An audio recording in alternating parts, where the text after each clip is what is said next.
तरसत है चोला पाए पर तोला, बैहा कर डारे संगीत मोला।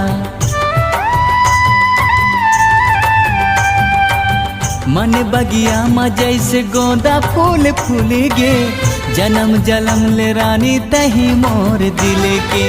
तोर बिना मोर गुया जीव करे डगम डैया, तोर बिना मोर गुया जीव करे डगम डैया। रही रही छूटा थे परान, रिही तिती जीवला मोर करे हलकान।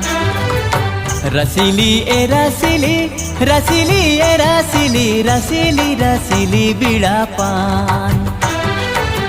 रसीली ए रसीली, रसीली ए रसीली, रसीली रसीली बीड़ा पान। मोला फसाई डारे मनला माता